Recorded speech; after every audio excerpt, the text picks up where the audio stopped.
when we run out. It's like our thing. I don't know. I'm gonna have to like put up 10 and you're gonna have to do the rest. Guys, we'll make it work. We'll make it work. It's gonna get complicated. It's okay. But stay tuned for what we decide. Yeah. But episode 5. Episode 5. All Winnie's. about Winnie. Listen, my whole life is all about Winnie. So it's just now time to invite everyone else into this world. And to share. Yeah. Yeah. Exactly.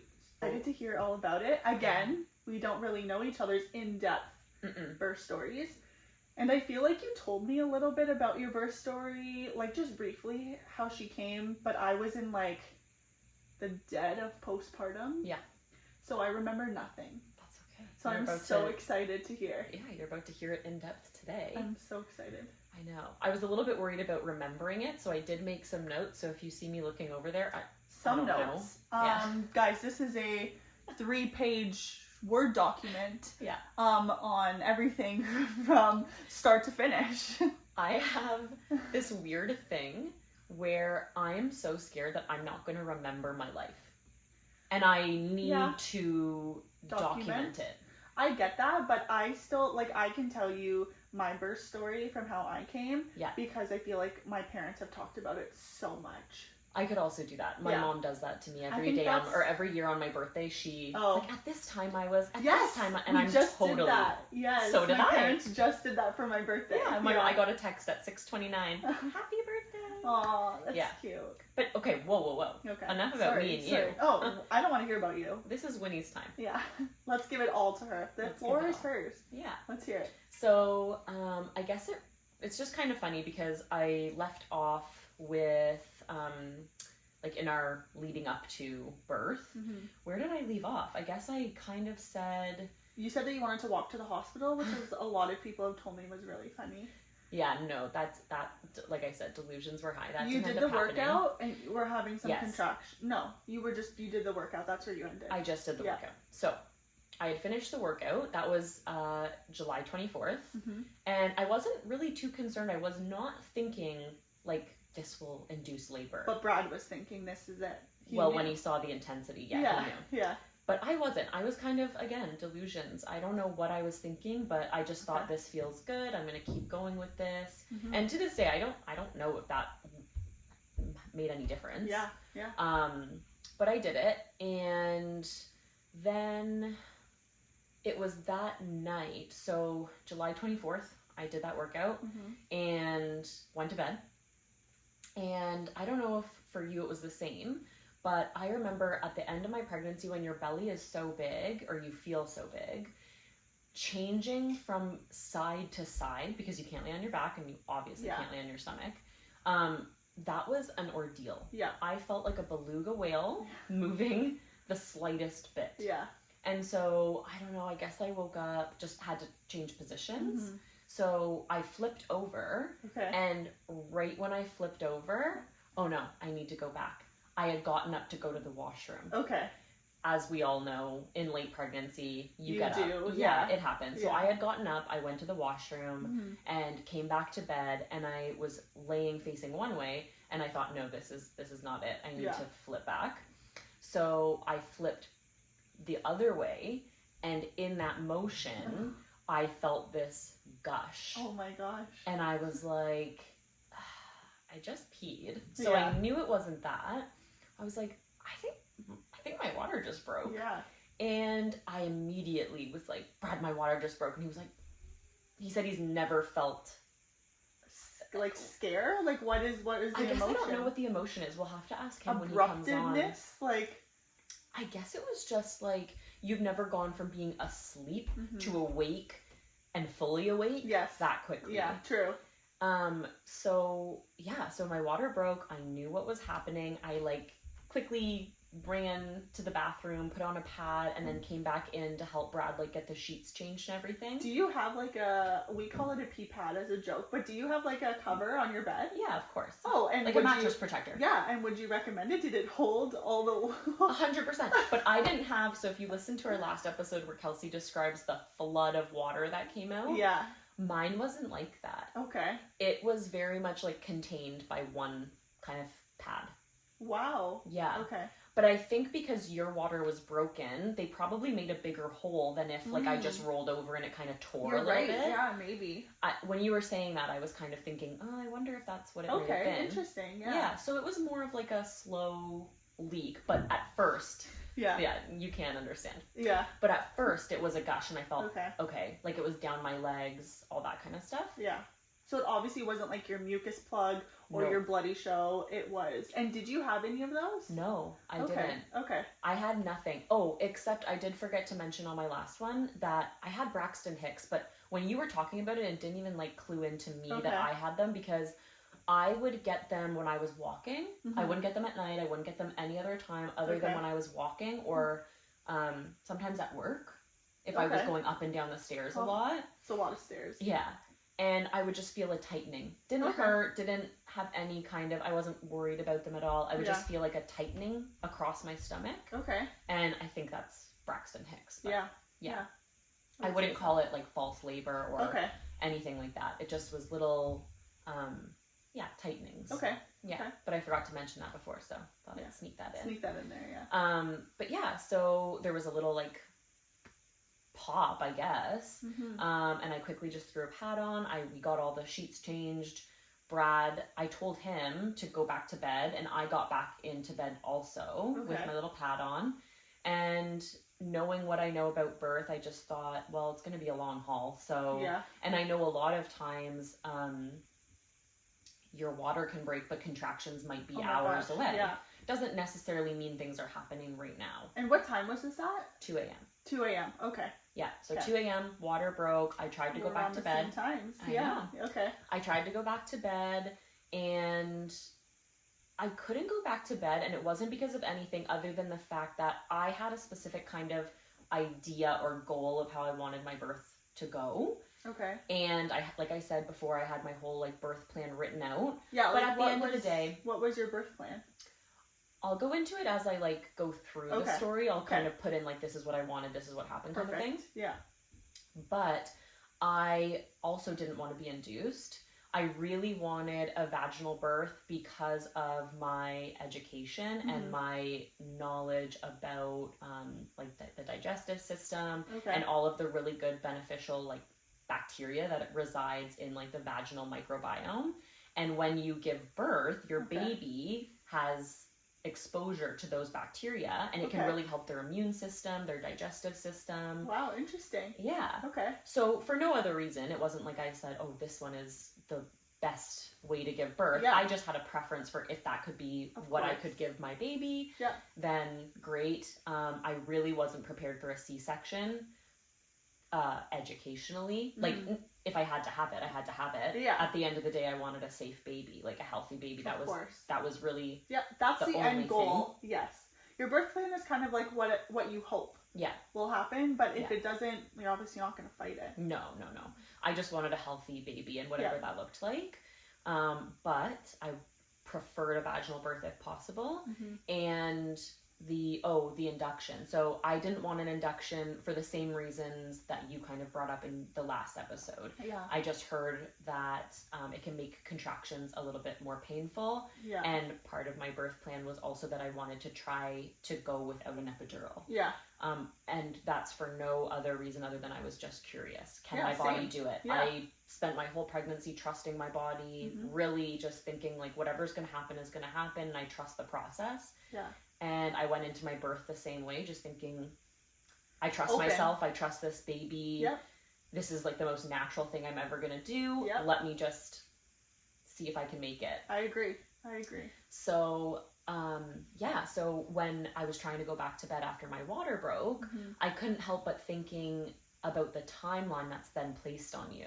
So when your water breaks, you have to give birth within 24 hours. Oh, okay. And the reason for that is because if you're leaking all the amniotic fluid for 24 hours, the baby, if it's not delivered, is left without fluid. Yeah. And that's not safe. Yeah.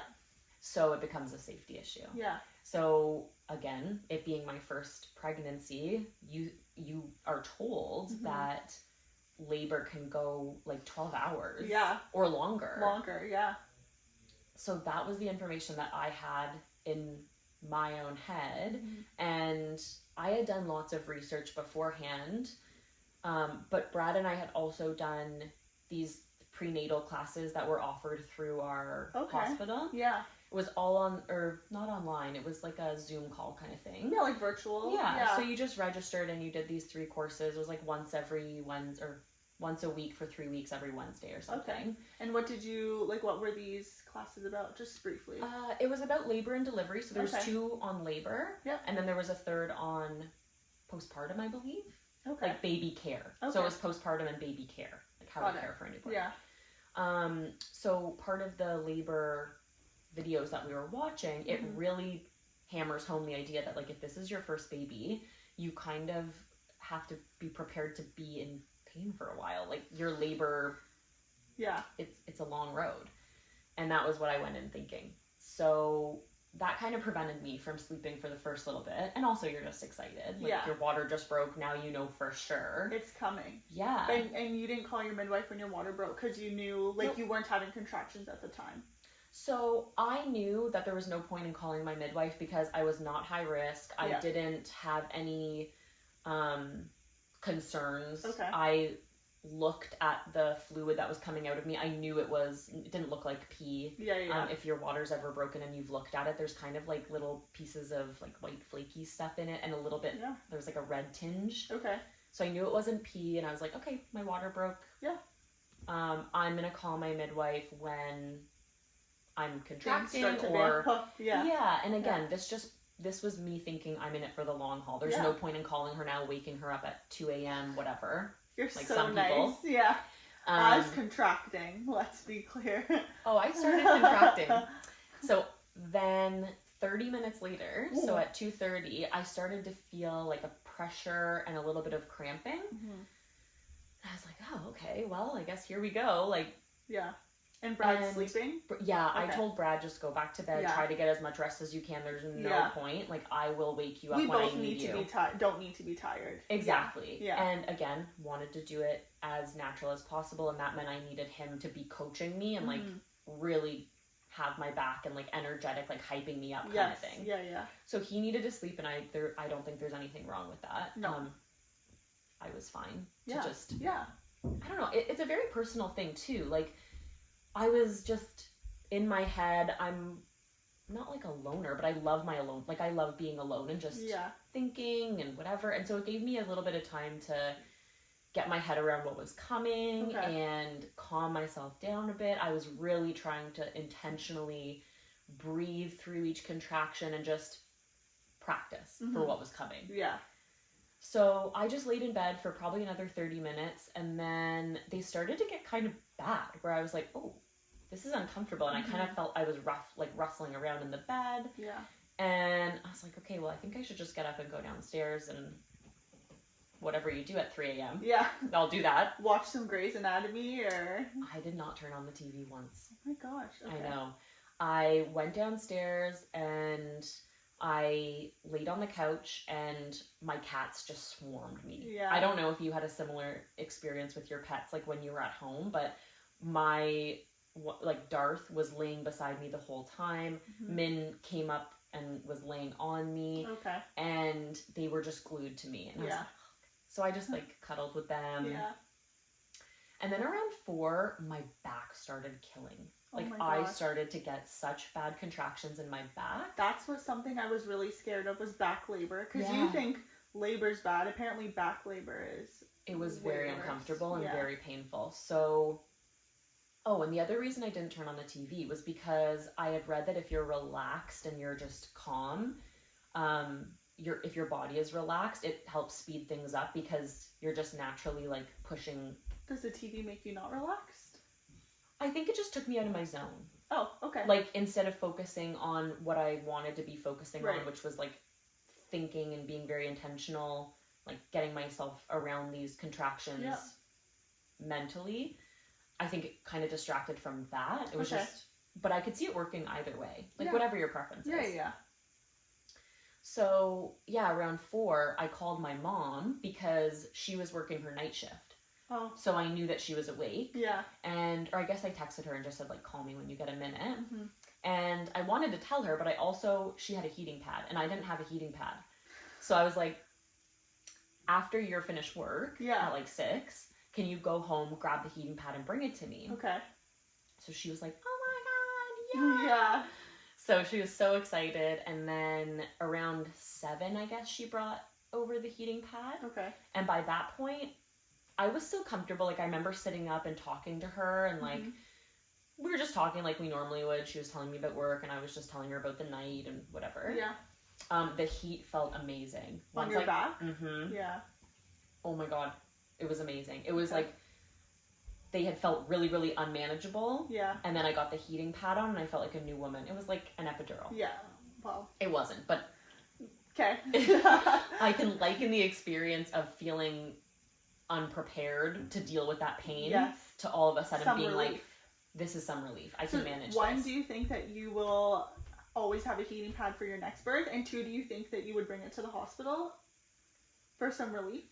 So the first part, yes, I would have a heating pad prepared for me for my next labor and delivery. Yeah.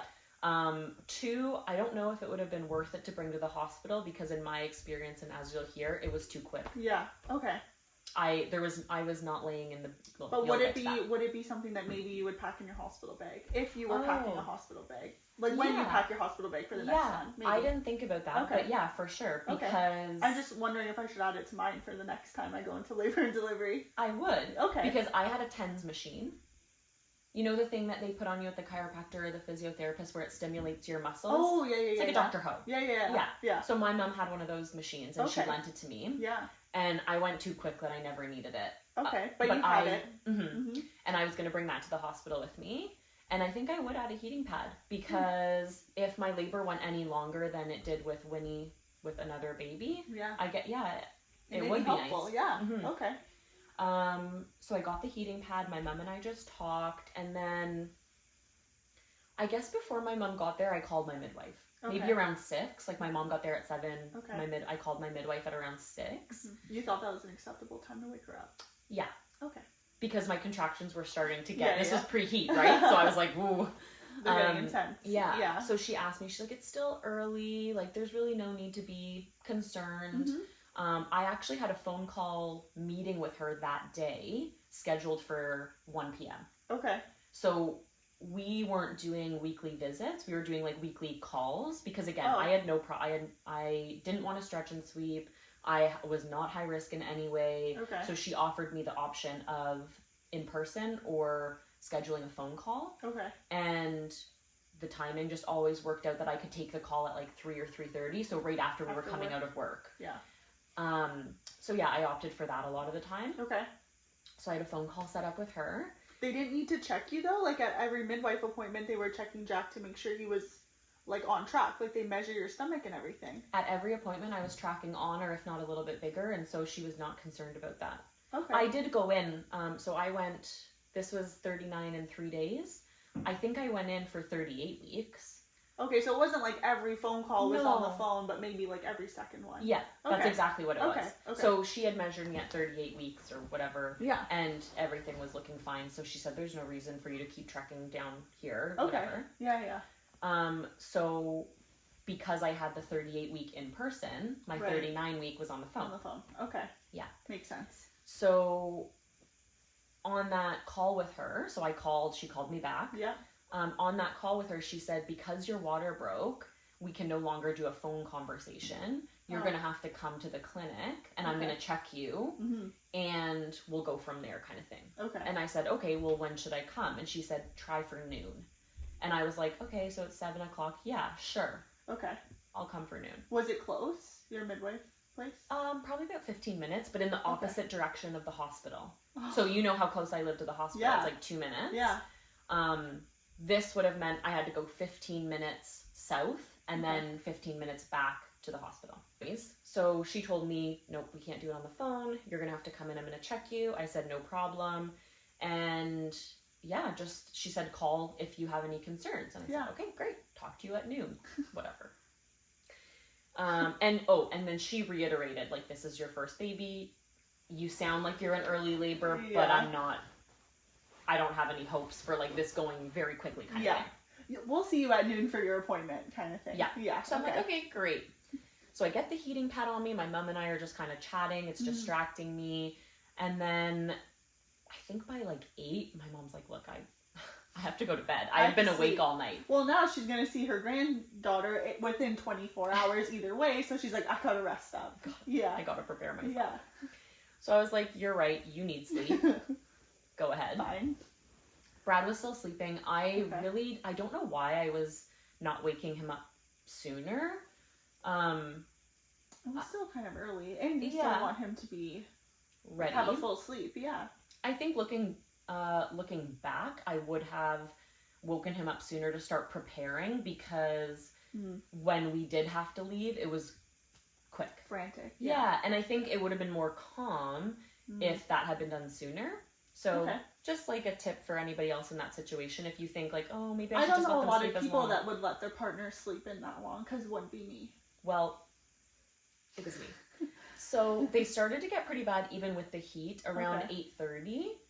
And yeah, the heat just stopped working. So around 9, I had not been timing them, by the way. Okay. Well, if they're like super far or whatever. They weren't super far, but I didn't feel compelled to time them. So I knew that contractions had to be happening every 5 minutes. They had to be lasting 1 minute. Yeah. And you had to be having them for an hour. Yeah. 5-1-1 is the rule. 5-1-1. Yeah. So I knew that I wanted to have an hour of documentation of my contractions so that I could give that information to my midwife. Yeah. So I started timing them at 9. Okay.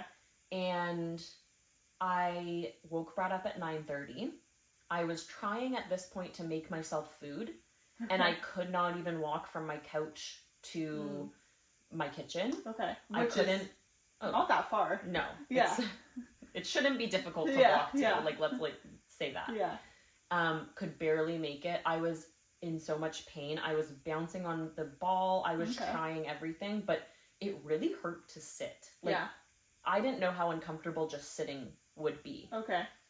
And it was getting to the point where I couldn't vocalize through them. Like, I couldn't talk through them. Yeah. So I tried to make myself a snack, got halfway done, and I was like, Brad! I was like yelling for him. Yeah. So he came down and finished making my toast, which was still there when Winnie came home. I think I maybe ate 1 or 2 bites of it, and I was like, I'm gonna throw this out. Yeah, I couldn't eat either. Yeah. I was so sick. Or I felt like I was gonna be so sick.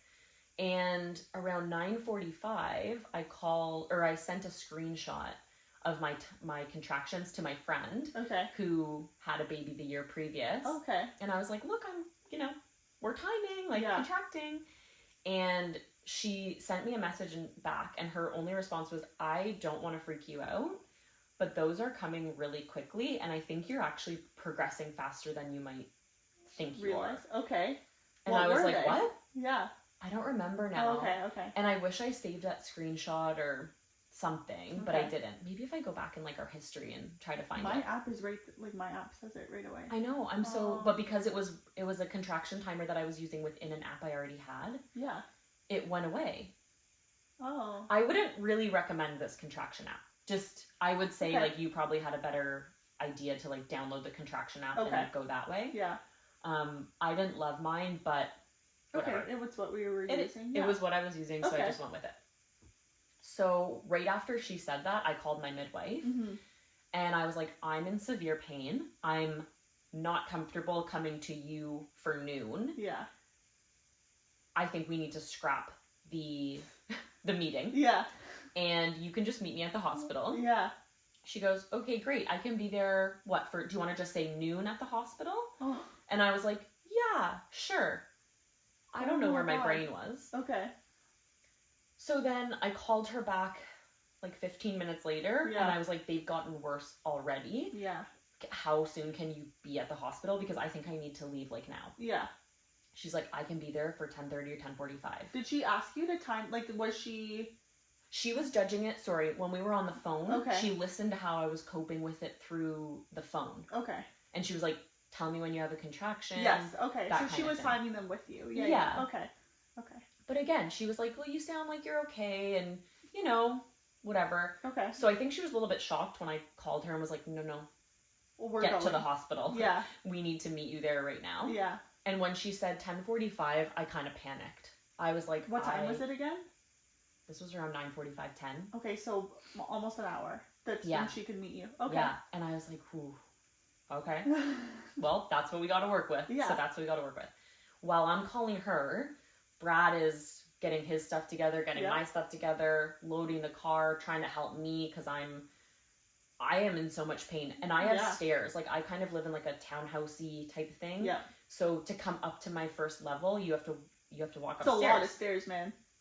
It's a lot of stairs. Yeah. So I'm thinking I'm going to have to wait till I'm done a contraction to go down the stairs. Yeah. And they were so painful at this point that I could barely walk. Mm-hmm. Like, my legs were in pain. And it went all the way down. It went all the way down to my knees. Yeah. Like, the pain was just radiating. Yeah. And so I was like, okay, whatever, I have to do it. So we get down, somehow, get into the car, and I think we ran into even one of our neighbors. Jeez. Because I live in like a townhouse I don't know, it's like a unit, like a bunch of people live there. Yeah. And we ran into one of our neighbors, and Brad's like getting the car ready. He's like, it's baby time. Yeah. Our neighbor. Brad would never. It's baby time or whatever.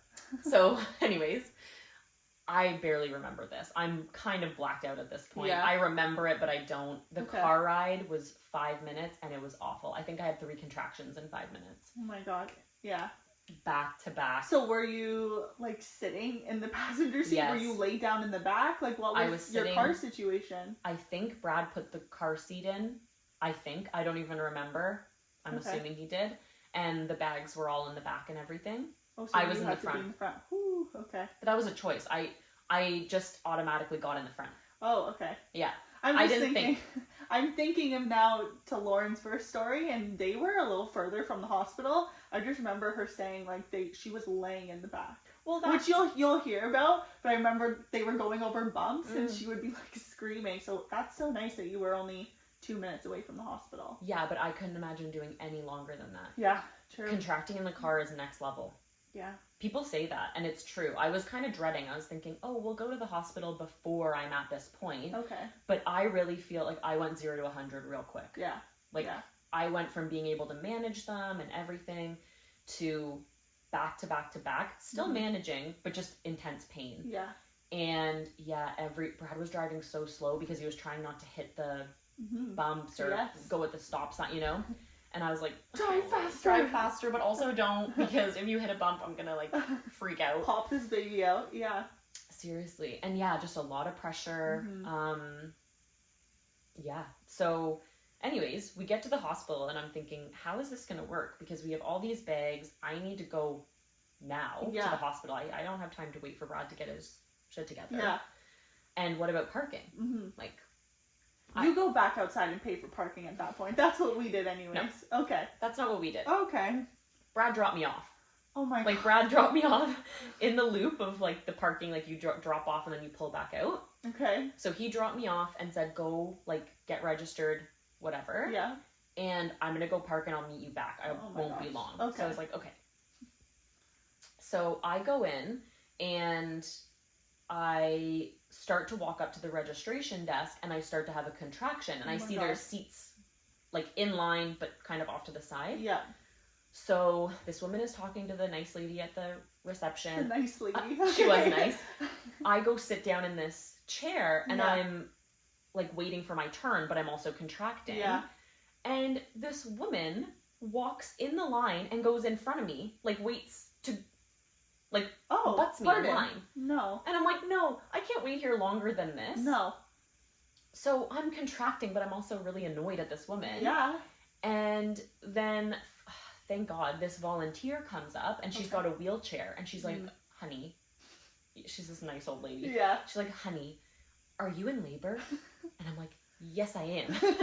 She goes, get in this chair. I'm going to wheel you. We're going to bypass reception. We're going to go get you checked in. I was like, beautiful. Thank you. Thank the heavens for you, nice lady. Yeah. And so and then this random woman came over and gave me a mask. No. Yeah. She goes, here you go. You're going to need this. She wasn't a nurse. It was a stranger in the hospital because I wasn't wearing a mask. My word. Whatever. So anyway, go in to get checked in. Did you mask put the mask on? Yeah, okay. Well, I'm a rule follower, okay? I'm a people pleaser, so this woman handed me the mask, it went on. No problem, ma'am. Oh, sure, I'm so sorry. Do you also want a bun me in line? Please, yeah. I'm not in any rush. I got some time. You go first. So I go in, and this woman who's checking me in, they're all so nice. Like, they can clearly see, like, I'm in so much pain, and they're being so patient with me while I'm trying to get the words out, and I can't talk. And they're, like, asking me, like, what my name is, how to spell it, whatever, and then they say, what's your midwife's name? And I knew her first name and the first part of her last name, but I didn't know that she hyphenated it with her husband's last name. Okay. So I was giving them what I knew her name to be. Yeah. But they had it registered as something different. Okay. So as I'm trying to figure this out, I'm on my phone trying to go through my emails with her, like seeing if I could find how you spell this other part of her last name. Okay. Brad comes in and he helps me figure it out and whatever. We got it sorted. And they are like, okay, go ahead. So go up to the 4th floor, get whatever. And 4th floor? Yeah, the 4th floor. I'm in the elevator just like, ugh. Oh my God, we don't even have floors at our hospital. Oh, well. It's one main level. Oh, well. Okay. We have floors. Okay. So I go up and the first person I see is my midwife. Like, she's there. Yeah. And I just felt so relieved. Yeah. So she takes me into the room and she's like, so we need to do this test to see if it really was your water that broke. Okay. Apparently it's like a pH strip or something like that, where if it's your water fluid, like amniotic fluid, it turns one color, and if it's a different fluid, it doesn't change, or it turns this other color. So she did the test, but it came back inconclusive. And I'm like, okay. So she did something else and it came back that it was. And I was like, okay, yeah, I know. I know it was my water. Trust me, I know. And she says, I have to check you because to be admitted, you need to be at a 4. It's like, okay.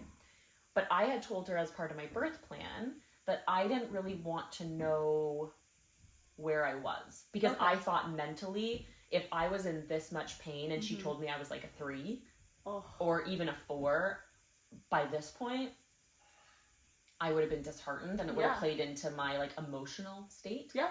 So she checked me and she said, we're good to admit you. Okay. And I was like, okay, great. She did say when I asked her not to tell me, she said there are certain situations where, I can't remember exactly what they are, but she said there are certain situations where I have to tell you what dilation you're at. Yeah. But if it's non-emergent and if it's just your preference not to know, then I'll do my best to keep that information. Okay. So I was like, okay. So she didn't tell me. I later came to find out that I was between a 6 and a 7. Okay. So when I got to the hospital, I was between a 6 and a 7, and this was at, I would say, 11. Okay. Maybe even 11:30 by this point, like getting checked in. Okay. So water broke at 2, 11:30, we're at a 6 or a 7. Yeah. Extreme pain, whatever. And I knew right when I got admitted that I wanted like a shower or a bath or something. Some form of water. Some form of water. Yeah. So the rooms that we had didn't have like a shower or anything in them. Oh. Yeah. There was, for as big as this hospital is, there, to my knowledge, was one bath on the floor. What? One bath. Tucked in this like closet room at the end of the hall. What if you need to shower? Well, in the private rooms, but not in the labor and delivery rooms were there. Oh, your rooms are separate. Yeah. So I gave birth in the room that I was admitted in. That room was where we stayed. That was our home. We never left that room. I had 3 different things. So I got checked by my midwife when I first arrived in this kind of like, not an emergency room situation, but it had like, you were in the room with various other people kind of put up by curtains. Okay. Or separated by curtains. Yeah. And then you get checked. Then you get admitted and you go into a labor and delivery room. Okay. And then you go to a postpartum room. Oh my goodness. You're just lugging all your stuff through all these rooms? Yeah. Well, Brad was. I didn't touch it. No, I don't mean you, but I just mean that seems wild to me. Yeah. I literally got one room. I never left that room. Sorry, I should have been clear about that. Yeah. So we went from this being admitted, we got into the labor and delivery room, we dropped our stuff, and there was no bath in there. Or shower or whatever. Okay. There was a bathroom though. Maybe there was a shower and I couldn't stand really at that point. So maybe that wasn't an option. Okay. But I had in my birth plan that I wanted to be in the bath or in water as some sort of pain relief. And did you ever want to give birth in like a water birth? Okay. I never wanted a water birth and I never wanted a home birth. Okay. Me either. Not for my first, and I don't know how I feel about it for a second, but I knew for my first, no. I just don't want to deal with all that in my own garbage. No. You know, it's just not for me. Apparently your midwives do all the cleanup. Like, I bet. No, I bet. It's just not for me. My dog would be like drinking the water. Yeah. Like, I just don't need any of that, you know? No. Anyways. That was never kind of on the table. I knew I wanted to go to the hospital. Okay. Yeah. But I knew I also wanted to be like in a bath. And I didn't have time at home to do that. No. I mean, I guess I had like a few hours, but I never thought the pain was that bad that I needed to do that. Yeah. So anyway, I waited till I got to the hospital. And I had to walk from my room to the end of this hall. Oh, when I tell you that it felt like I had to stop like 3 times. Oh my God. On this walk. It was only 2 rooms away. Okay. But why couldn't they push you in a wheelchair? I don't know. Oh, okay. I didn't even have the thought process to be like, put me in a wheelchair, but I was like, and I just walked, crunched over, eventually made it there, and I remember feeling a lot of relief when I got in the bath. Okay. But even lifting my leg to get into the bath, like I had to climb up these little 2 steps and then go in. Okay. What an ordeal when you're that pregnant and you're in that much pain. Yeah. Are you butt up? Then I sat kind of hunched over in the bath, which I think really contributed. Like on all 4, like on your leg? I was on my knees. Yeah. And I was gripping the side of the bath. Okay. And my midwife was coaching me at my front, and Brad had the hose, and he was kind of spraying my back. Mm-hmm. And the tub was filling up, which you don't realize how long it takes for a tub to fill up until you're waiting for that water to come up to your belly. I was like, why am I not in the, why is this not touching me right now? Yeah. So we were just waiting. And we were in the bath in a room where it was housing all of the birthing balls. So I didn't know this at the time, but another nurse came in, I don't even remember this happening, to get a birthing ball to bring to another room. And I don't know what the word is, but I guess it was holding a lot of the other balls in place. Oh my God. So Brad, and it was where Brad was. So Brad says he's hosing me down with one hand and he's blocking all these balls from falling into him and onto me. And they're big yoga balls. Yeah. He's like, ugh. That is so funny. He dared not complain in that moment. No. So anyways, I was in the bath for, it felt like maybe 15, 20 minutes. Okay. And I started to say, like, I need an epidural. Okay. And my midwife and Brad knew my birth plan, which was I wrote it in my birth plan that if I'm going to have an epidural, I need to ask for it at least 2 or 3 times. Okay. Like, do not give me an epidural on my first ask. Okay. So, my midwife and Brad both said to me, they're like, listen, you are doing so amazing. We don't know how far along you are right now. Okay. Why don't we go back to the room? We'll offer you some gas and air. Like, if you want some pain relief. Okay. Take I think it's called nitrous oxide. I don't know. I didn't get it. Right, you weren't even offered it. No. I think it's like laughing gas, like the stuff they give you at the dentist. Yeah. So like, let's just try that, and then if that's really not working, we'll talk about other medications. Why did you want to wait the 3 asks for the epidural? Like, why did you write that in? Because I guess I don't really know what made me say that. I just thought if I ask for it in the heat of the moment and it's not really what I want, I didn't want that to be the reason I got it. I wanted to really make that decision, and I didn't want it to be like a spur of the moment, like, I'm in so much pain, give me the epidural. Okay. I wanted them to coach me kind of against it, but in a positive way. Yeah. So they didn't say, no, you can't have the epidural, don't get it. They just said, you're already doing amazing. I think you can do it without the epidural. Let's try the gas and air first. Yeah. Because that was in my birth plan that said I'm open to that. Okay. So that was the only pain medication that I said I was open to during labor. Okay. Ideally. I was not against an epidural at all. Okay. Like, in the sense that if I had to have one, I had to have one. Yeah. I just didn't want to make it in the heat of the moment. Yeah, okay. I wanted to be, like, sure that I wanted one. Yeah. And, I asked for it in that moment without having all the information. Okay. So I think it was good that I had that in my plan. Mm-hmm. And I also don't think I would have had enough time anyway. Okay. Because I hobbled out of the tub and got as dried off as possible. And the first thing I did when I got into the delivery room, I said, I need to go to the bathroom. Yeah. Like, need to go to the bathroom. And that's a sign. Mm-hmm. Mm-hmm. So I think my midwife knew that I was in transition. Okay. So when you're transitioning, you're going from 8 centimeters to 10. Like that's kind of when that whole thing is happening. Mm-hmm. And there are some pretty obvious signs, which is if you're managing up until that point and then you start asking for like saying words like I can't do this, or doubting yourself, asking for pain medication. Those kinds of things are clues. To whoever is your care provider that you're going through some kind of shift. Yeah. And that was definitely happening for me. Okay. So, but sorry, you didn't go back to your original room? Now you went to a delivery room? No, so I got assessed in like that little area with the curtains. In the beginning. Yeah, but after the pool. Did you just go back to the same room? Yeah, my labor and delivery. It was like where you labored and delivered. Okay. Yeah. So I had dropped my stuff off, went right into the tub, and then came back to that room. Okay. And that's when I said I need to go to the washroom. And she was like, really? Okay, let's do that. Okay. So I get on the toilet and I'm like, I just feel immense pressure. I'm like, I'm going to like poop my pants. Yeah. Well, I wasn't wearing pants. I'm just going to poop. I'm going to poop. Yeah. And she's like, oh, you feel that pressure? And I'm like, yeah. Because it's like 12:30. Yeah. I was supposed to be 30 minutes into my appointment. Yeah.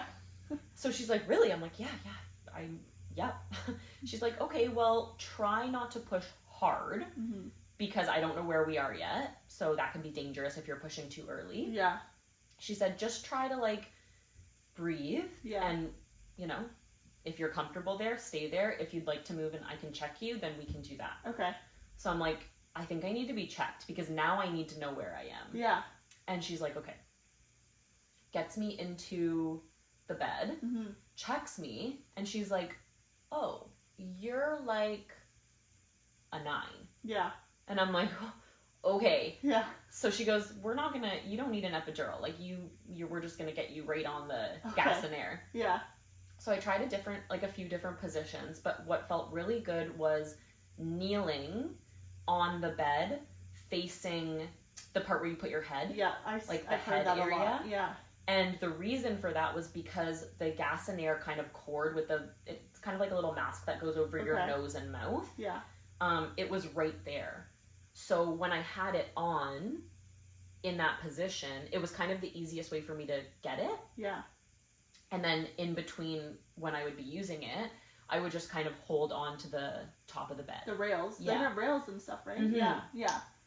So Brad was helping me get the gas and air, and I don't know if the gas and air did anything. It definitely didn't take away the pain. Okay. What it did do, though, and why I would recommend it, is it helped me get my breathing under control. Yeah. Because when I had that on my face, you had to breathe a certain way to get it to work. So basically you had to wait. So if you were inhaling and using it properly, it would make this kind of rattling sound, and that's how you knew that you were getting... Oh, interesting. So it almost helps you with breathing properly. Yeah, because I was kind of starting to lose control a little bit. Yeah. And when I put that on, I was able to take deeper breaths, like longer breaths. Yes. Yeah. And I don't know what that did, but it really calmed me down. Like it helped calm me down. So you were able to take off your COVID mask.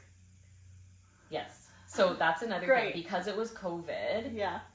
Brad and I both were supposed to be wearing masks. Mm-hmm. Obviously, my midwife did not enforce that for me. She wore it the entire time, and Brad wore it the majority, I would say, the whole time. Oh, Brandon took his off. When mine was off, he felt the need to, solidarity. We're both going to take ours off. Yeah. But yes. Yeah. So I think Brad left his on. Mm-hmm. And forgot to mention that when I got admitted, I don't think you mentioned it either. I didn't, yeah. They COVID tested me. Same. They COVID tested the pregnant person in pain. And not the dad that's sitting there doing... And I was like thinking, why is it not the dad? Yeah. Because the assumption is that if you have COVID, your partner has COVID. Yeah. And that hurt. I remember being like... Because I've had a COVID test before. Yeah. but they're doing it so quick too. So Yeah, I remember being like, oh, like, why are you giving me this extra pain plus I'm having a contraction? Yeah. Why not the person that's just standing there? I'll never understand. Me either. I guess because you are the patient, admitted. They have a bracelet on and a visitor badge. Give it to the visitor. I don't know. Okay, anyways. So anyways, I took my mask off for this. I was wearing a different mask, the freaking nitrous oxide mask. Yeah. Give me that. So yeah, gripping the bed, gas and air, full force. And then I tried a few different positions. So after that, I got on like a birthing stool kind of thing where Brad was kind of behind me. Okay. And I was sitting on this stool kind of thing with like my butt kind of hanging off of it. Okay. And this is where I for sure pooed. Oh. Like it was like a squatty potty. Like I couldn't help it. Oh my god, yeah. And you're just... Where is this chair? On the floor? On the floor. Okay. Like I fully pooed on the floor. Whatever. Okay. You think you actually care. You don't care. Anything. No. That was one of the things I thought like about getting pregnant. I was like, I don't want that many people to see my vagina. I know. I'm the same. I don't want... No. You do not care. Yeah. Poo on the floor. Somebody's got to clean it up. Yeah. It's not me. Yeah. And I don't care. No. So anyways, I tried a few different positions, and then midwife basically said to me again about kind of naturally pushing. She just said, I don't know where you are again. You could be 10 centimeters. Let me check you. And until then, just give like little pushes. Don't like go full force, but tell me when you feel like you need to go full force. Okay. So I'm sitting on the stool. So sorry, pause. Did you have nurses and stuff coming in at this point, or just your midwife? It was just my midwife, and there was one kind of like supervisor, because my midwife was new to this practice. Okay. And I didn't have a team. I had one midwife because, as you'll know, like when we do our midwife stories, I came in kind of late. Yeah. So she was kind of the person that she said, we just build a relationship, you and I will be at your birth. Okay. Okay. So it was her, and because she wasn't new to midwifery care. Yeah. She was new to this particular organization. Okay. So she still had a supervisor that had to come in and observe for a certain number of births before she got signed off to be independent. Got it. Okay. I believe that's what it was. Yeah. So it was just the supervisor kind of walking around, taking notes, making like little comments, positive comments a lot. And it was my midwife doing the majority of everything. Okay. So yeah, so she was like, let's get on the bed. Let me check you if you're comfortable with that. And let's go from there. Okay. So I get on the bed, which moving at this point it was almost more painful than the contractions. Yeah. Again, I told you it's radiating down my legs. I'm in so much pain. I don't know if I was screaming or not. I think I was really, Brad says I was really like low, like, kind of thing. Moaning. Yeah. Yeah. And yeah, so I got on the bed and she checked me and she's like, yeah, you can definitely, whenever you're ready to push, you can push. Okay. So that was at 1. Yeah. So within 2 hours, because I got to the hospital at 11, and by 1, I was fully dilated, fully effaced, ready to go. Yeah. And no break for lunch? No. Oh, okay. I didn't break for lunch. Okay. I had nothing. I was running on fumes. Okay. And like the scent of the toast that I left at home.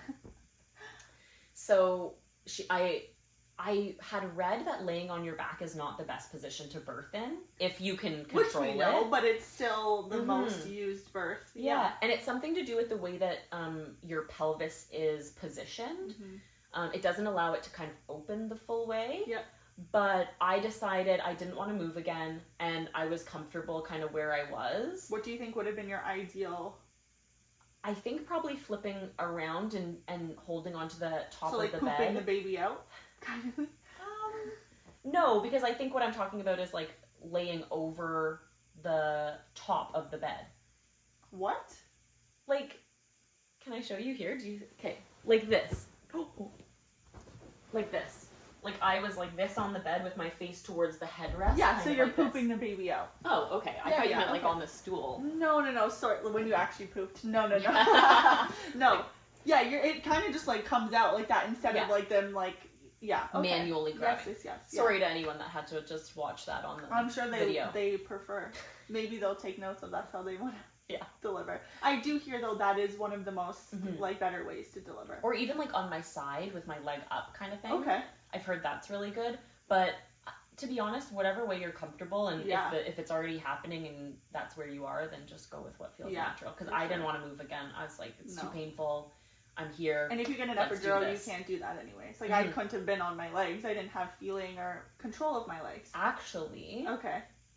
There are certain positions that you could be in, but it's up to your midwife to know those positions and to know how to safely get you into those positions. And it wasn't under the care of my midwife anymore. Exactly. So, So if you do have an epidural, don't feel scared to ask to be put in different positions. It's a little bit more work for your care provider for sure, because they have to manually help you into those positions. Yeah. But it could be worth it if that's what you want to. Yeah, for sure. Yeah. So anyways, I was on my back, comfortable with that. Brad was at my head holding my hand, and I didn't know if Brad was going to watch the birth because he is very squeamish. Oh, okay. With blood, everything. I didn't even know if he was going to cut the cord. Like in my birth plan, I said offer that option to Brad, but I don't know. Oh yeah, Brandon made sure that was, I guess I forgot to mention that too, but he made sure, he was like, I am cutting the cord, I'm watching it. I think he would have delivered the baby if he could have, honestly. It's like, unfortunately I'm not qualified, but I would if I could. No, that was not the case with Brad. He was very much like, I don't know how I'm going to be in that situation. Yeah. He thought he was going to faint. Okay. He's like, I'm actually scared that I'm going to faint and the attention will be diverted from you. And I was like, listen, if you faint, you're going down. My midwife is still... Yeah, maybe a nurse will come and help you on the floor. Yeah. So anyways. But that's good that he knew he stayed his where he was comfortable. Yeah. But he did end up watching. Oh. Yeah, and he did end up cutting the cord. Yeah. But I pushed for 18 minutes. Perfect. She was out. Yeah. That was the most painful thing in my life. I felt everything. I bet. And I did end up having a 2nd-degree tear with a slight gash on my labia, just like you. Yeah. But that didn't require stitches. No, mine either. It was very small tear. Very small. Yeah. So baby was delivered at what time? 1:18. 1:18. So I started pushing at 1:18. There she was. Yeah. And I was offered a mirror, and I said, absolutely not. Do I want to see that? I can feel enough. I know exactly what's going on. True. I do not need to see that. But then they did offer for me to feel her head. Yeah. And I said no, because in that moment I was so in the zone. I didn't want to move anything. Right. Like I was just like, no. Okay. And then my midwife asked me if I wanted to grab her, to pull her up onto me. And I said yes. Okay. So that's the part that she handed me Winnie. Yeah. And I pulled her up, and then she said, okay, stop, because the cord is still in you. Yeah. So you can only pull the baby up to kind of it's not to your chest. No, it's down here. Yeah. Yeah, it's down on the lower part of your belly. Yeah. So there she stayed with her little blankets and stuff for a little bit, and then she was born. Oh my gosh. And then eventually, so we did delayed cord clamping. Mm-hmm. Yeah. Same. Yeah. So basically, I asked for about 15 minutes. Oh wow. Yeah. Okay. It was a while because I wanted it to be fully. Emptied, I guess. It goes kind of white instead of, you would see little flecks of blood. Yeah. We waited until it was fully not white and not pulsating anymore. Ew. I know. It's a lot of information. It pulsates? I didn't even know that. Okay. Yeah. Okay. Yeah. So we waited for all that. And something that I'll talk about is Brad and I wanted to do the cord cell. What is it? Oh. The cord blood donation. Yeah. Okay. So we thought that's a really amazing thing to do. We weren't going to bank it for ourselves because it's so expensive. Yeah. But we were going to basically gift that to someone in need. Yeah, this association. I think it's called Victoria's Angels or something like that around our area. Yeah. And they come in with the little package, and the midwife or whoever takes it, and it gets donated. Okay. But once we spoke to our midwife and I said that I wanted delayed cord clamping, right, you can no longer donate because they need to cut the cord immediately to get it with the stem cells and everything in it. So just an FYI to anybody that wants to do that, just be aware, because we kind of had to prioritize our needs, our wants in that moment. And so it ended up that we couldn't donate it. But if you don't really care about delayed cord clamping, or you don't want the extended cord clamping, then you should definitely look into an association like that, or like a, for sure, whatever one's in your area. And so then what about your placenta? Because now that you did delayed cord clamping, then is your placenta still inside for all that time that you did it? Yeah. Oh, okay. I asked to have my placenta delivered naturally, so I didn't push it. I didn't push at all for my placenta to come out. I didn't push. They didn't tell me to push ever, so I assume mine just came out as well. Yeah. Basically, the midwife just sits at the kind of by your area, and you're kind of just with your baby, like you just have this beautiful baby put on you, so you're just, living that moment. Yeah. And I think just slowly, she kind of pushed on my stomach a few times here and there, and then she just goes, okay, I'm going to deliver the placenta now. Yeah. And out it came. Did you feel it? I just remember feeling warm. That's the only thing I was able to feel. Yeah. It was warm when it came out. That's it. Yeah, I did feel it, and it was uncomfortable. Okay. Yeah. And then because I didn't have any numbing, I could feel them stitching, and that was a little painful. Oh my God. Yeah. Ew. It was just like a burning. Oh. Yeah, it burned bad. That's so gross. But not as bad as the ring of fire when the head is coming through your pelvis and you're just, whoa. It's insane. The ring of fire. The ring of fire. You don't know what that means until you know what it means. Cue the Johnny Cash song right now, Ring of Fire. Yeah. Well, we don't want to get copyrighted, but yeah. Oh my gosh. So Brad cut the cord eventually when it was time. My midwife delivered the placenta, and I also wanted to see it. So like I said in your birth story, I wanted to know the ins and outs of that friggin' organ. Yeah. Because I think it is so cool what a woman's body can do. Like, first of all, your uterus goes from the size of a pear to the size of a watermelon, if not bigger. Yeah.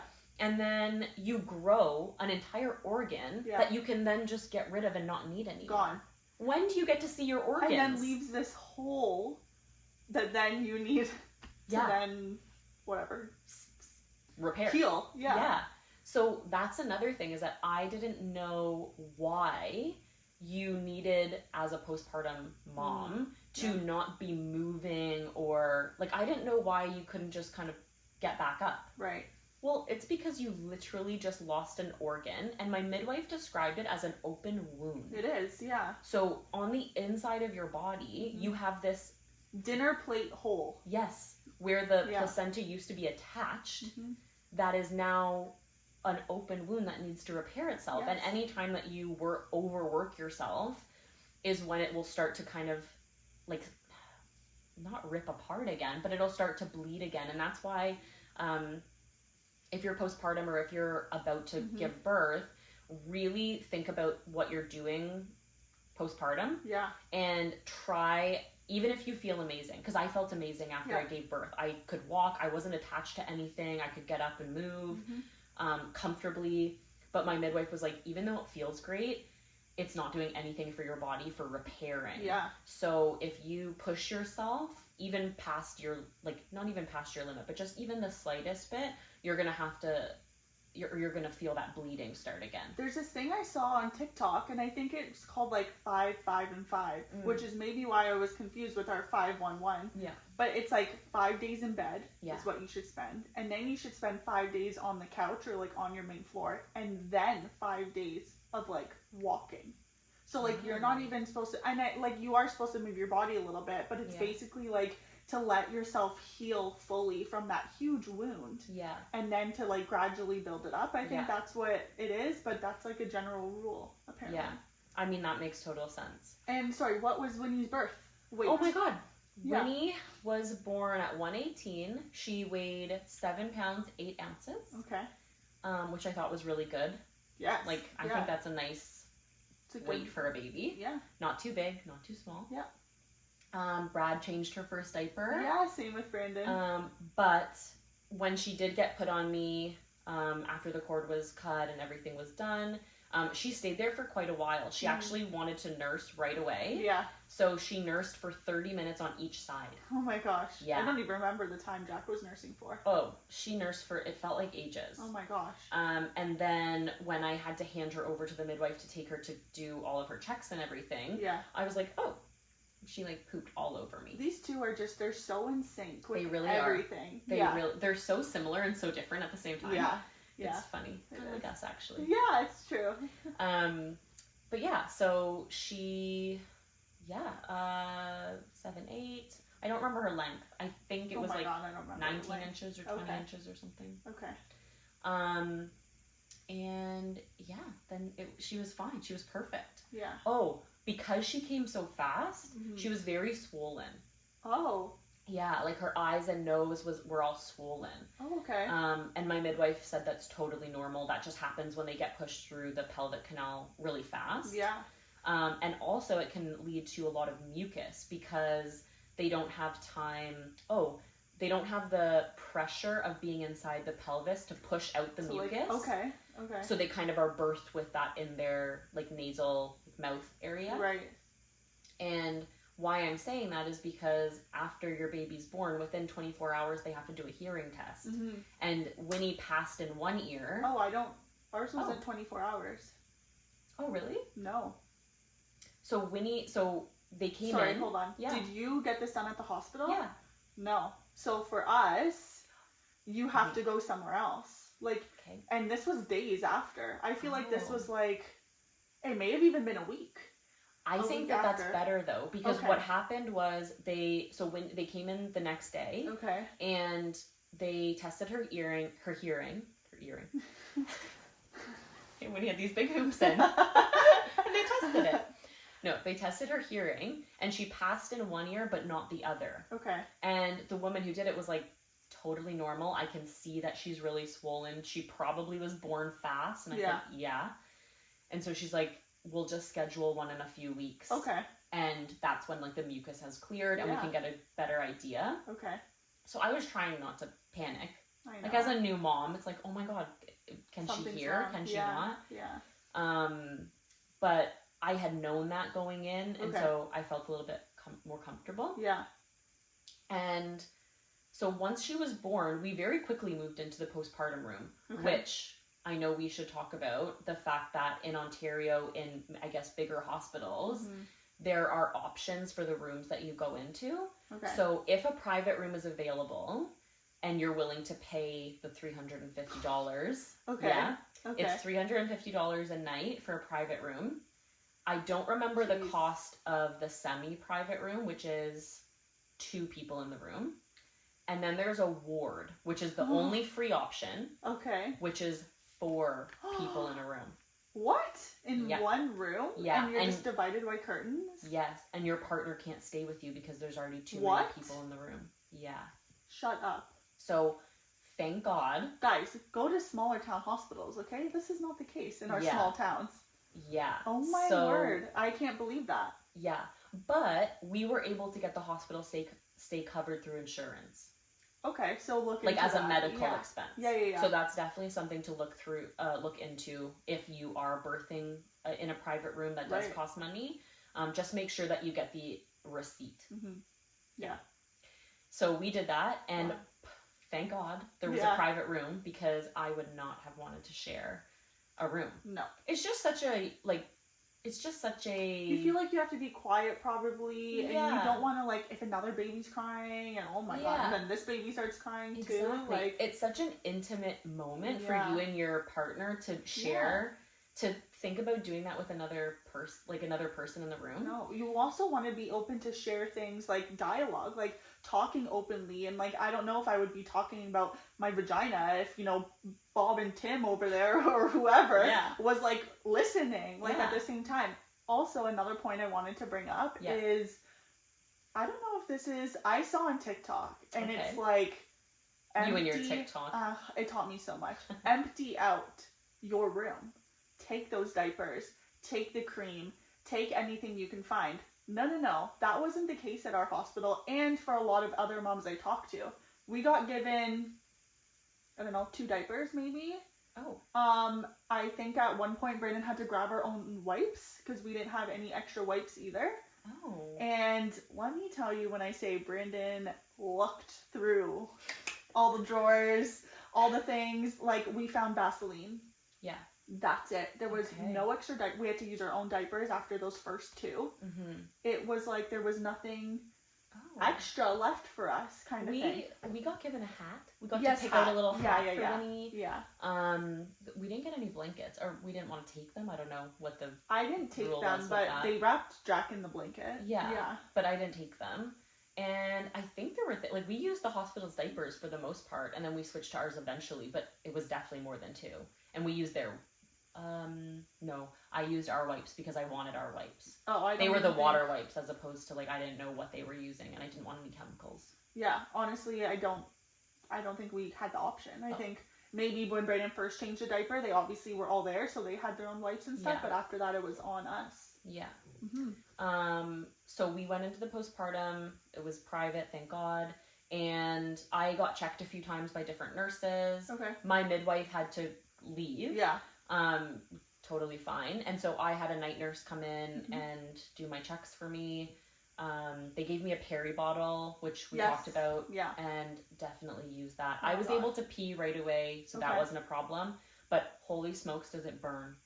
The first time you go pee, I found that little, gash. Yeah, you're right. It burns. Yeah, so if you don't use your peri bottle at the same time as you're peeing, it burns. My nurse stood there when I was finally able to pee. One, because she was waiting for me to pee for so long. She kept checking. She told me, did you pee yet? I'm like, no. She's like, let's go try. Or are you drinking that Gatorade? And make sure you're she had me chugging water bottles on water bottles.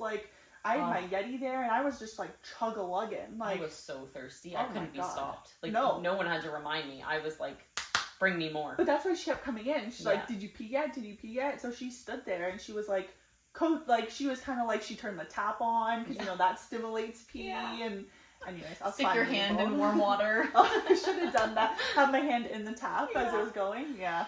So something significant is that Winnie, because Brad and I have a different blood type, I'm an O something and he's a B something, but they didn't match. So there was something that put her, because of our blood types, there was something that put her at a higher risk for developing jaundice. She didn't show any signs of it, but they said, we're going to need to do another blood test. Oh, okay. Within 24 hours. So they said, we had the option of actually leaving at 6 p.m. that night. So she was born at 1:20. Right, yeah. My midwife had cleared me to go home if I wanted by 6, because within 24 hours, your midwife comes to your house and they can perform all of the tests. Yep. Except for the hearing test, which would have just been scheduled outside. Yeah. Brad and I decided, because she was going to have her bilirubin levels checked through a blood test after 12 hours, we were going to need to go back to the hospital anyway. Yeah. So we thought, let's get the extra support. Let's just stay here, get the test done, and then go home knowing that everything's fine. Yeah, yeah. So they came in, I think it was in either the middle of the night or very early the next morning, and did the little prick where they take the blood from the heel. The foot? Oh, Jack still has a mark. So does Winnie. I just found this the other day where I was like, Brad, is that from where they took her blood? Yeah, Brandon. Jack still has the mark on his foot. Yeah. So does Winnie. Yeah. So I'm going to check my feet when I go. Oh, is that still there? There's no way. I know. But yeah, did they even do that test when we were born? I don't know. They did it when they did it when my brother was born. Interesting. Because I remember being there and both my mom and I were crying because we're like, oh my god, he's bleeding. Anyway. Yeah. So we opted to stay for the extra, right. However long it was, maybe 12 hours or 24 hours or something. So we stayed. I just kept getting periodically checked on. I think I said this already, but I felt really good. Yeah. The second that she was born, the pain was gone. I had no pain after that. You had no pain in your butt or in your vagina? Interesting. Okay. I felt swollen, but it didn't hurt. I wouldn't describe it as being painful. But then I had also just gone through the worst pain of my life. So maybe it was painful, and comparatively it just didn't match. I think because I was feeling no pain and then it started to come back, I was like, oh, I'm feeling pain again. Whereas you were like, oh my god, relief. But I was feeling nothing, and then all of a sudden pain. I actually didn't even take the Advil that they gave me. Oh my gosh. Yeah, I ended up taking it, but I think I ended up taking it probably almost 12 hours later. Okay. Because they told me take it. Well, because it's an anti-inflammatory too. Yeah. Yeah. So I took the Advil or whatever, and... Were you surprised at how long they sleep when they're born? Yeah. I had the same experience as you where Brad was trying to sleep on the little cot thing. Yeah. Tragic. Yeah. I was in the bed. I was comfortable. Okay. But I was so obsessed with this new baby that I couldn't believe that she was finally here. Mm-hmm. Yeah. All of that anticipation. Oh my gosh. Is just. Yes. It's just in that moment, your life is totally changed. Yeah. It's an instant switch. Yeah. Like, you go from not being a parent to having a baby and being a parent, and it's just mind-blowing. Yeah, it is. And I also look at this thing and I'm like, you were just inside of me that I will never be able to get over how crazy that is. I know. Yeah. It's magic. It is. So we had that, and then we scheduled Winnie's next hearing thing to get that sorted out. And we had opted for, when she was born, we did opt for the vitamin K shot. Yeah, so but not the eye drops. Yeah. It's like a silver eye drop. It's not necessary. It's not necessary. And so any additional interventions that were unnecessary, I pretty much kiboshed. Like, I was like, don't And worry we about did that. the vitamin K shot too. And then I had to get the extra shot. Right. Right, because I had the negative blood. Yeah. Yeah. I didn't have any of that. And then we called all of our friends and family, and no one had guessed. We didn't tell anyone her name. Okay. And no one was able to guess it. Okay. Until I was on FaceTime with my dad, and the only thing we said was that it starts with a W. And my stepmom guessed this like really random name. We're like laughing. We're like, no. And then my dad said Winnie. Oh my gosh. Maybe he said Whitney, and we thought he said Winnie. But anyways, he says he guessed it, and I heard Winnie. So, but up until that point, no one had guessed it. Oh, that's nice. So, and it was really special to tell our moms, obviously, that we had named her middle name after them. Yes, yeah. But also for Brad's mom, because she was named after her mom, Winifred, right? Yeah. So that was really special. And then the meal of all meals, I called my mother-in-law and I was like, I need a sub. Yeah. Because you can't have deli meats. No. And all I wanted. Were you allowed to have anyone else in the hospital? Like, it No. wasn't even an option for us to have our parents come into the hospital. No. I also didn't want anyone in the hospital. Okay. I wanted the first time that, like, people met her to be outside of the hospital setting at our home. Okay. But it wasn't an option regardless. It wasn't an option. Yeah. Brad wasn't even allowed to leave. Oh. So for him to even go get our subs, he had to, like, pretend that he forgot something in the car. What? Yeah. They were very clear on that. Oh my god. Brandon left to Montana's to pick up our order and it wasn't ready. And he looks at them. He's like, my wife just gave birth. I need to go back. And then, so he was able to leave and come back and everything. Oh, no. Okay. It was pretty strict. Okay. I think that's all that I wanted to... Well, yeah, because then after that you came home and that's what we're going to save for a future episode. Yeah. Yeah. But no, I'll just never get over that moment. No. Never get over that moment. And the love that I have for my midwife is like how you felt for your nurse was... I remember I just didn't want her to leave. Yeah. Like, I was like, please don't leave. Like, stay with us. Like, you're the most amazing human. I just need to ask you all the questions. And when she came back the next day, I was so happy to see her. At your house or to the hospital? At our house. Oh, okay. Actually, she checked in on us when she was at the hospital in the morning. Nice, yeah. And then, because we had all the tests, she actually booked it for 48 hours. Because she's like, you already had your tests. I checked on you in the hospital. Okay. So, we don't need to, like, waste one of your visits now. Let's do it the next day. Okay. So that's when she came over and you were like, can you stay? I have a spare room. Yeah. Yeah. I was like, Winnie's not using the nursery for a while. You're small. Hop in our crib. Yeah. Like, you can stay here. Yeah. But we did, Brad too. Brad and I developed such a strong relationship with her that I was very close with our midwife. And it was very, very sad when the 6-week mark hit. It is and sad. She played the graduation song for Winnie. No. You know, like the dun, dun, dun, dun, dun. Everyone, that's not the graduation song. Yes, it is. You're not talking about the graduation song from, what, Green Day or something like that? As we go on. No, I'm not talking about that. Well, that's what I'm talking about. Oh, I have a video I should show you of Winnie graduating from her 6-week flight. Oh, that's so cute. It's so cute. Yeah. Yeah. And that's when he's coming. Yeah. How she came. I'm sure that's, like, I'm probably missing things, but that was... I feel like we're always going to miss it. I just missed, like, 5 things that I had to interrupt yours for, so it's fine.